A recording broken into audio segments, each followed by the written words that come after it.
Hi friends, welcome back to my channel. ఈరోజు నేను ఒక క్షణంలో ఒక రాత్రికి రాత్రి మీ ముఖంపై ఉన్న నలుపు మొత్తం పోయి తెల్లగా అందంగా గ్లోయింగ్గా కనిపించాలంటే ఇక్కడ మనం ఒక సింపుల్ హోమ్ రెమెడీని చేసి చూపిస్తాను. ఇది సింపుల్గా చేసుకోవచ్చు, ఎటువంటి సైడ్ ఎఫెక్ట్స్ ఉండవు.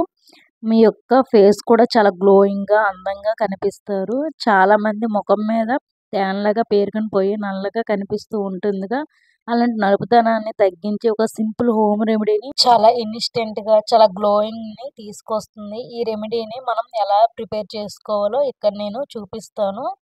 ఫ్రెండ్స్, దీనికి కావాల్సింది ఫస్ట్ వచ్చేసి లెమను. ఈ లెమన్ అనేది అందరి ఇళ్ళల్లో ఉంటుంది. దీనిలో మనకి విటమిన్ సి ఉండటం వలన ఇది ఆయిల్ స్కిన్ ఉన్న వారికి చాలా బాగా యూజ్ అవుతుంది.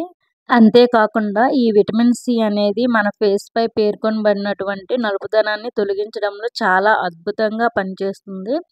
ఇప్పుడు సెకండ్ ఇంగ్రీడియంట్ వచ్చేసి పసుపు. ఇది అందరి ఇంట్లో ఉపయోగించి ఒక అద్భుతమైనటువంటి సాధనం.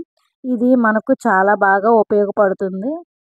ఇందులో యాంటీ బ్యాక్టీరియల్, యాంటీ ఫంగల్ లక్షణాలు ఉండటం వలన ఈ పసుపు అనేది మన ఫేస్ పైన పేర్కొనబడిన నలుపుదనాన్ని తగ్గించడంలో ఇది కూడా చాలా చక్కగా ఉపయోగపడుతుంది. ఇది ఆయిల్ స్కిన్ వారైనా నార్మల్ స్కిన్ వారైనా ఎవరైనా యూజ్ చేయవచ్చు. ఇప్పుడు థర్డ్ ఇంగ్రీడియంట్ వచ్చేసి ఫెయిర్ అండ్ లవ్లీ. మీకు ఫెయిర్ అండ్ లవ్లీయే కాకుండా మీ దగ్గర ఏ ఫేస్ మాయిశ్చరైజర్ ఉన్నా కూడా మీరు యూజ్ చేసేది ఏమైనా తీసుకోవచ్చు. ఫెయిర్ అండ్ లవ్లీ అనే కాకుండా ఎవరు ఏది యూజ్ చేసేదే అది తీసుకోవచ్చు.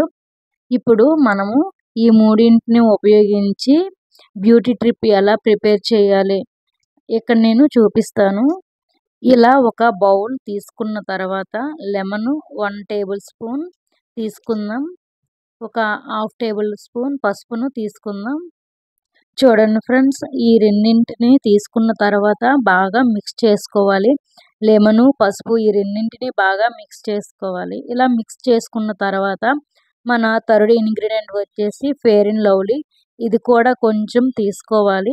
ఫెయిర్ అండ్ లవ్లీ తీసుకున్న తర్వాత ఇందులో వేసుకొని బాగా మిక్స్ చేసుకొని థిక్ పేస్ట్లా వచ్చేలా కలుపుకోవాలి. ఇందులో మనం ఇంకాస్త లెమన్ జ్యూస్ అనేది యాడ్ చేసుకోవాలి. పేస్ట్లా రావాలి కదా, అందుకనే ఇందులో ఉన్నటువంటి పసుపులో ఉన్నటువంటి యాంటీ బ్యాక్టీరియల్, యాంటోఫింగల్స్, ఈ లెమన్లో ఉన్నటువంటి విటమిన్ సి ఇవన్నీ మన ఫేస్ పై ఉన్నటువంటి నలుపుదనాన్ని తగ్గించడంలో చాలా బాగా ఉపయోగపడుతుంది. ఇప్పుడు చూడండి, ఈ విధంగా వచ్చేంత వరకు ప్యాక్ను రెడీ చేసుకోవాలి. ఇప్పుడు మనకు ప్యాక్ అనేది రెడీ అయిపోయింది. మీరు ఓన్లీ నైట్ టైం మాత్రమే యూజ్ చేసుకోవాలి. ఇలా చేసుకోవడం వల్ల మార్నింగ్ అంతా మీ ఫేస్ చాలా గ్లోయింగ్గా కనిపిస్తుంది. ఈ నలుపుదనం అంతా తగ్గిపోయి కాబట్టి మీరు ఫేస్ను బాగా శుభ్రంగా వాటర్తో క్లీన్ చేసుకోవాలి. ఎందుకంటే మనం డే మొత్తం బయట తిరుగుతూనే ఉంటాం కదండి, అలా మన ఫేస్ పైన దుమ్ము ధూళి ఇలాంటివి అన్నీ ఉంటాయి. మనం ఫస్ట్ ఫేస్ను బాగా శుభ్రంగా క్లీన్ చేసుకున్న తర్వాత ఈ ప్యాక్ను మీ ఫేస్ పైన సర్కిల్ మోషన్లో బాగా అప్లై చేసుకోవాలి. ఇలా అప్లై చేసుకున్న తర్వాత ఒక 10 to 15 మినిట్స్ బాగా డ్రై అయ్యేంత వరకు ఉంచుకోవాలి. ఇలా డ్రై అయిన తర్వాత మీరు ఫేస్ వాష్ చేసుకున్నట్లయితే మీ ఫేస్ పైన ఉన్నటువంటి నలుపుదనాన్ని చాలా కొద్ది కాలంలోనే తగ్గిపోతాయి. మీరు చాలా అందంగా కనిపిస్తారు. చూసారు కదా ఫ్రెండ్స్, ఎంతో సింపుల్గా ప్రిపేర్ చేసుకునే హోమ్ రెమెడీని మీరు కూడా తప్పకుండా ఒకసారి ట్రై చేయండి. ఎలా వచ్చింది అనేది నా కామెంట్ ద్వారా తెలియచేయండి. ఈ రెమెడీని మీకు నచ్చినట్లయితే మా ఛానల్ని సబ్స్క్రైబ్ చేసుకోండి. మీ ఫ్రెండ్స్కి, మీ ఫ్యామిలీ మెంబర్స్కి షేర్ చేయండి. Okay friends, bye bye.